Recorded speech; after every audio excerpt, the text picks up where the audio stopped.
today we're gonna be answering a question of what if werewolves were also vampires, because that is an actual combination that is possible in Vampire the Masquerade. However, it's possible with caveats. The caveat being that it should never, ever, ever, ever happen. Considering that it should never, ever, ever, ever happen, what does confuse me is how in-depth mechanically abominations, which is what you call a were-vampire of any kind, are. Like, they wrote a whole system in how you would play one, despite the fact that you should never, ever play one. And it plays kind of like a combination between a werewolf and a vampire with their own unique mechanics and also their own unique drawbacks, I would say. Like, you can use some things from both species, and some things are unique to only you. You have some limitations unique to only you, and also it is made so that your character has some severe drawbacks. So then, let's talk about Abomination. Abomination is a term used to describe a shapeshifter transformed into a vampire. These creatures are exceptionally rare, and, well, majority of the were creatures are very deathly allergic to vampire blood, hence why these creatures are exceptionally rare, and when they happen, they tend to be hated by both werewolves and vampires alike, because they don't just threaten the Masquerade, they also threaten the werewolf version of the Masquerade, which is Vale, and, well, you should never have a werewolf that is a vampire. For one thing, from the werewolf's perspective, vampires serve the worm. And the worm is, if we had three gods, let's call them gods. Werewolves serve Gaia, which is the god of nature, and worm is the destructive property. It is what destroys creation. Because you see, you kind of need nature, order, and destruction all in equilibrium for this thing of life to happen. But that equilibrium has been thrown out of balance a long time ago, and werewolves were kind of in the position to very aggressively defend nature. However, in the Vampire the Masquerade, nature is either dead, dying, or sort of absent. It would be the best way to put it, as in she could come back, but from the werewolf's perspective, nature has lost. So werewolves are in a position where they're already kind of the sad type of supernatural, but I'm just establishing their lore before we delve into what a vampire werewolf would be. So vampires to them are creatures that serve destructive forces. They're not natural. They're undead. They shouldn't happen. And wherever they go, they spread the opposite of nature. They bring destruction, no matter they intend to or not. Therefore, they serve the worm, and they do stink to werewolves as well. Therefore, any werewolf that would successfully become a vampire would also deeply hate themselves, which is another reason why this combination is very problematic. Now, I say the word werewolf, but in World of Darkness lore, the more typical word to use would be shapeshifter, because there are different types of shapeshifters. And the wiki page, by the way, specifies some shapeshifters that have gone extinct or that still exist, and how they would interact with vampires if a vampire was to try and embrace them. So, werewolves can be embraced and turned into a vampire. Mind you, 99% of them will die a painless death, on you attempting to turn them into a vampire and just would never come back. Maybe 0.5% of them would die a fairly painful death in like about the next day. What I'm trying to get at is the werewolves that do not die and transform into a vampire is not the norm. It's like the absolute opposite of the norm. They should not happen. Now, there is a bit of like an urban legend or a way to explain this, that a werewolf that is driven to Harano is perhaps the werewolf that is susceptible to a vampire transformation. Harano is a physiological condition that hinders some werewolves, and the closest thing that I can compare it is it's the werewolf word for depression, effectively. So like, a very sad wolf apparently has a higher chance, as the urban legend claims, to become a vampire if that situation was to arise. Now, mind you, this is not confirmed information. This is something inside the werewolf lore that could potentially explain why some werewolves can actually become a vampire, even though majority of them should not. Now, werecats slowly lose their mind until they become a mindless cannibal if a werecat survives being turned into a vampire. So you cannot have werecat abominations as an actual like viable thing. Were ravens, yes, that is a thing, and where lizards die at the next sunrise, where lizards go on a mindless rampage before death. With one notable exception, which I do believe is Sobek, mostly because Sobek was embraced by the Setite Methuselah. So when you get like really far down the vampire line, those ones are powerful enough to potentially interrupt what is happening inside the werewolf physiology and reprogram that to an extent. But only one surviving example remains. So if for some reason you encounter like a 3-generation vampire, which should not happen to begin with, the combination of vampire turns werewolf, in this case lizard, into a viable surviving combination of the two, we only have one example of that happening. So even if you get a 3rd-generation vampire, it's not like a guaranteed thing. But just saying, it has happened like once. I think Sobek was a were-lizard though. I might be mistaking my were-wers. So if Sobek wasn't a were-lizard, then excuse me and please tell me exactly what Sobek was, though I am pretty sure, that, well, the word's the same, so never mind, Sobek was a were-lizard. I thought maybe it was a were-crocodile, but nope, he's counted as a were-lizard, so we're gonna go with were-lizard. Mind you, all of these were-types, they have their own words. So guys, I had to like translate this whole text for you. Where coyotes always die. Where spiders, where bats, and where boars are immune to vampire blood. Where foxes turn into a pillar of flame upon their corpses meeting vampire blood, hopefully cooking the vampire. So, safe to say, werefoxes cannot become a werefox and vampire hybrid, mostly because they roast everything the moment you throw vampire blood on them when they're dead. So yeah, that's fun. That's definitely a fun thing. Where rats can be turned into a vampire, but they will rot like an actual corpse until they stop moving, which is a very gruesome and horrifying idea to have in my brain. I hate that I get to know that.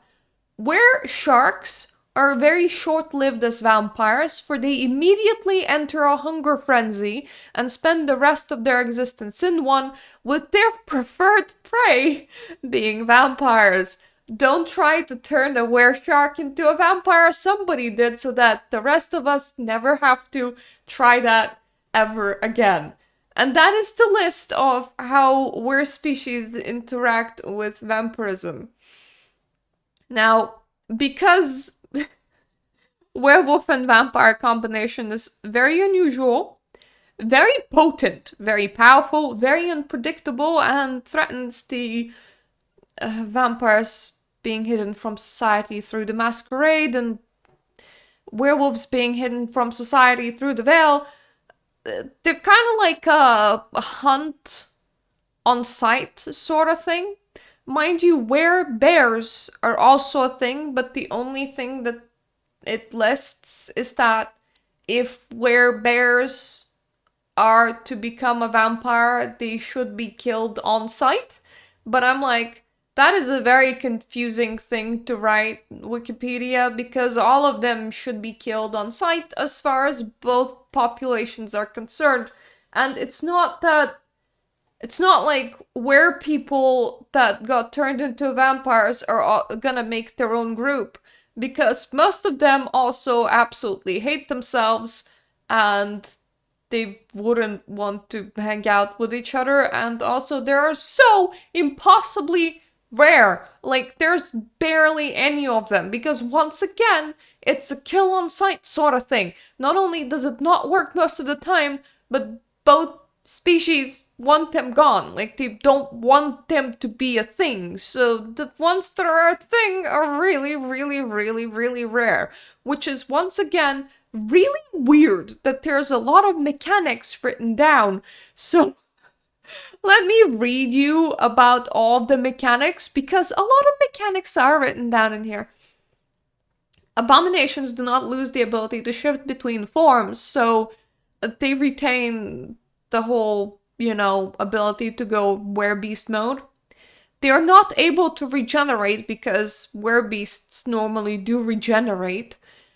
They only can heal by spending blood points as any other vampire would. While they still remember the gifts and rights that they possessed before becoming a vampire, they can only enact destructive rights, so rights towards the worm and not rights towards Gaia. They can only learn new rights from Banes, which is spirits that are of destructive nature that serve the worm. Abominations cannot increase their gnosis trait at all, which is the werewolf equivalent of a mana pool. Really weird. Like, the amount of words are like unique to werewolves and then like unique to vampires. When you read this, it just feels like gobbledygook unless you're very familiar with the system. Finally, they cannot spend points from different pools. They can spend points from rage, gnosis, and their blood points, but they can only like choose one pool at a turn. And rage, I believe, is how angry you are. Like, rage is a mystical wellspring of primal anger. So you can spend that, or you can spend your effectively mana points, which congrats, you're now capped on werewolf mana, whatever that is. Or you can spend your blood points, but you have to pick one, whichever you're spending on the turn. Abominations can learn to use disciplines as usual for a vampire of their clan or bloodline, so like the vampire side of that is not affected. Abominations also suffer from constant depression and psychological erosion. Their dice pools are always halved, and they must spend willpower point to play any scene with a full dice pool. They can never spend a willpower point to gain an automatic success on an action. Abominations are never able to increase their humanity, virtues, or permanent willpower with experience points. So they're like capped. They also cannot turn other people into vampires, as their blood is entirely infertile. They're like a complete accident of nature. They can't pass this down. they get a new mechanic because like trying to combine two different pools of mechanics of like the werewolf mechanics and the vampire mechanics was not hard enough. They get ego, which is a trait which is associated with their own form of path called hierarchy of worm taint. This kind of works as effectively equivalent of humanity. I say this loosely as it scales and gets lost at a different pace to humanity, but you would effectively use it as humanity in a lot of situations. So they have humanity and then they have a trait that effectively replaces humanity. If this wasn't confusing already, then it's definitely gonna be. It's effectively wanna play 3 creatures worth of mechanics all in once. Here you go, this is the thing, but also maybe don't play it because you really shouldn't. If Abomination's ego drops below 7, it will bear the stench of the worm, which means that other things will be able to identify, other werewolves will be able to identify it as, well, aligned to an evil destructive spirit and not aligned to Gaia. And all vampires stink of the worm, for example.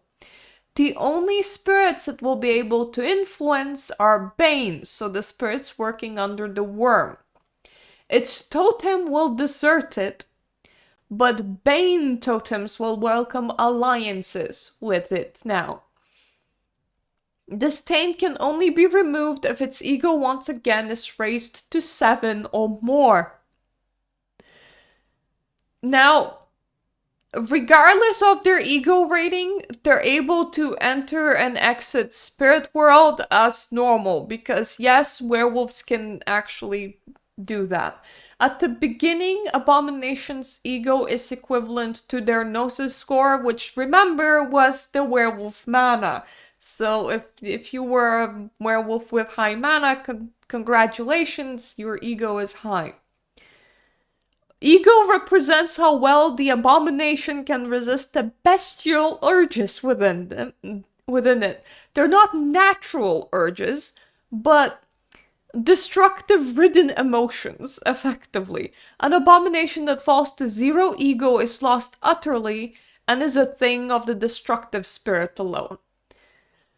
Like humanity, ego determines how deeply the Abomination must sleep during the day. Once again, as I said, ego replaces humanity in a lot of circumstances, but not all, so you kind of keep both stats, because if you wanted to play 3 different mechanical beasts in one, this is the choice for you. I don't know why they elaborated on it so much, considering that there is no reason why you would ever have an Abomination as like a playable character. None at all. Like, known Abomination list, it's 7 non-player characters. That is how long it is. It's 7 non-player characters. That is how rare it is. No, none of your players will be playing this unless you are a very weird storyteller and you're running a really weird story. In which case, everybody enjoy 3 people's worth of mechanics in one person. The ego trait indicates the maximum number of dice an Abomination may roll for any action during the day. See the humanity rules in Vampire for more details. Like, one and the same, but also not one of the same. Ego does not determine the Abomination's chance to frenzy. That is governed by rage. However, for every frenzy it suffers, it may lose ego, depending on its actions in frenzy. And remember how Abominations, like werewolf vampire hybrids, are on a path and not like humanity, and they're on hierarchy of worm, effectively. Hierarchy of worm taint path, which is a mouthful. And depending on how high your ego is, you'll have to adhere to more rules on the hierarchy of worm taint path. The absolute bottom one if your ego is only at 1, then you will only be penalized, and you only have one moral guideline, and it is one big sin. It is destroying a sacred place to the werewolves. You can't destroy sacred places. Like, that is a big, big no-no. If your rating of ego is 2, you can't destroy sacred places, and you can't war against any of the tribes of were people. Like, you can't attack any of the were people. If your ego is a 3, all previous rules apply, and also you cannot drink the blood of werewolves, and you cannot be sadistic or perverted. If your ego is at 4, you can't ally with worm minions, which includes vampires, so... But then again, everybody will want to kill you on sight, but if you're playing in a mixed party, if you wanna be a high ego werewolf for best outcome, but oh my, you couldn't actually play with a vampire party because you can't ally to vampires. It's like the kind of rules, man, that this thing gets. Like, it is a psychological impossibility to play it, which is why it's just so amazing. So, if your ego rating is 5, you get an extra rule that you cannot destroy any natural place, as that harms Gaia, harms nature, and you can't cause blight to grow and fester, which is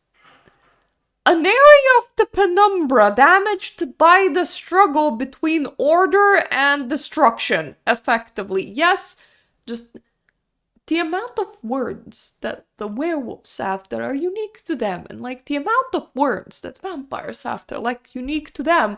And the amount of words that you would need to know to be playing this thing if you ended up in the game ever playing this thing. So, let's continue.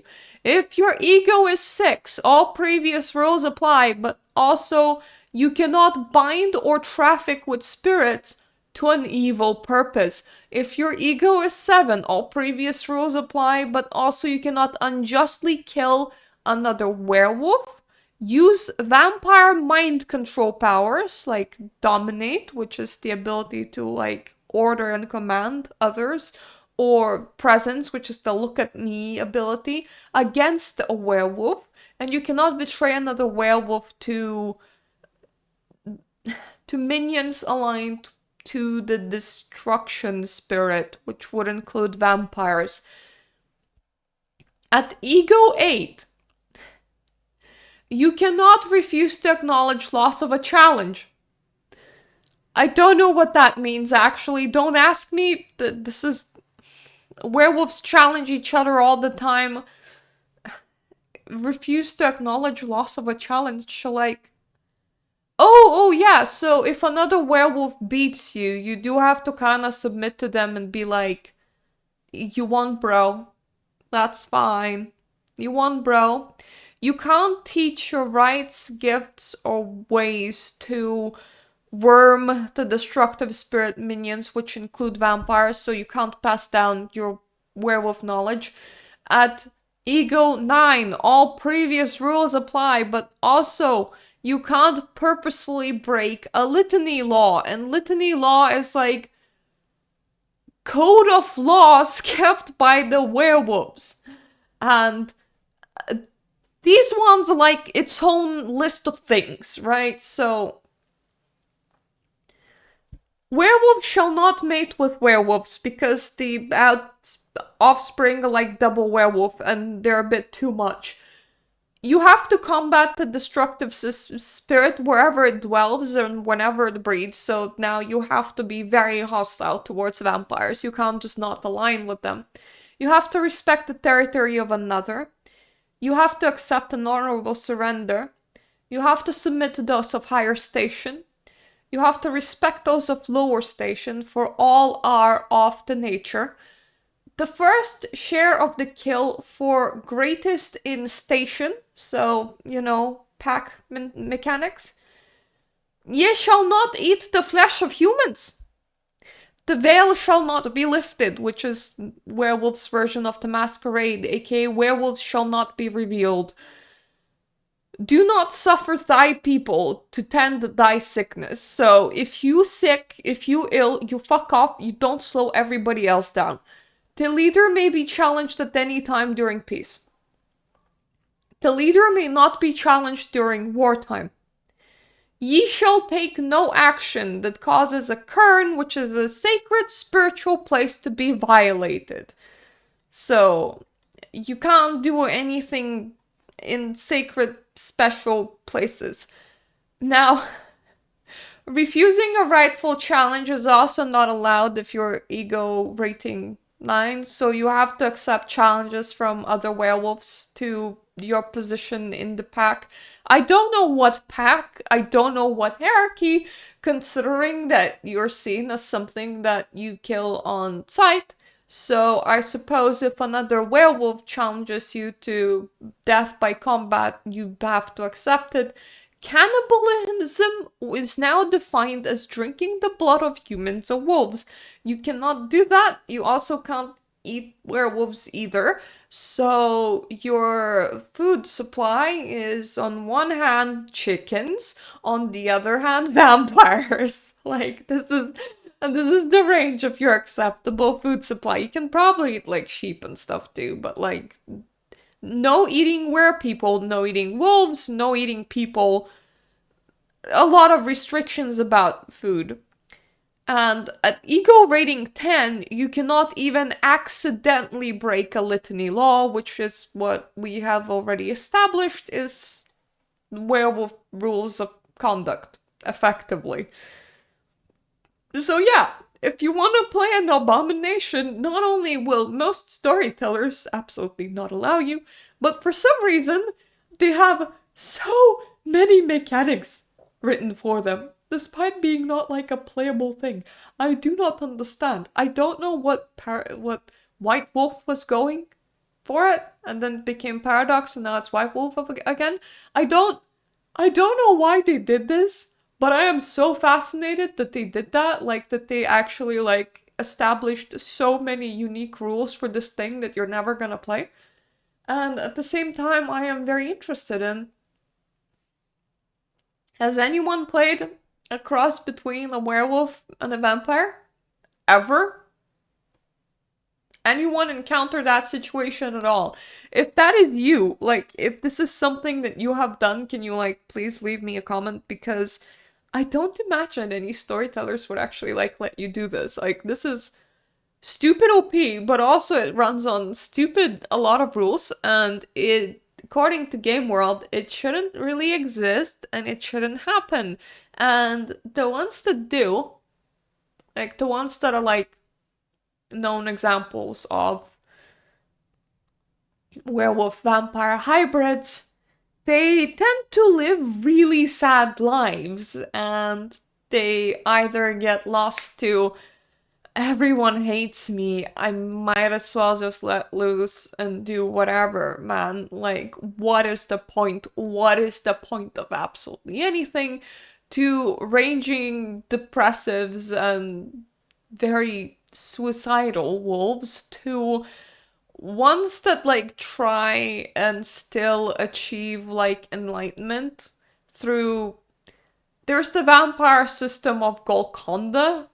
There's at least one abomination that's on the path to Golconda, and the ideal goal at the end of Golconda is that you become human again, which in this case I suppose would be just become a regular werewolf without like the vampire traits. So there's one guy that's trying, but also there was a war that broke down between like werewolves and vampires at one point, and this guy was super penitent for being a werewolf vampire hybrid. He has done wonderfully in that whole war. He like slaughtered vampires like nobody's business.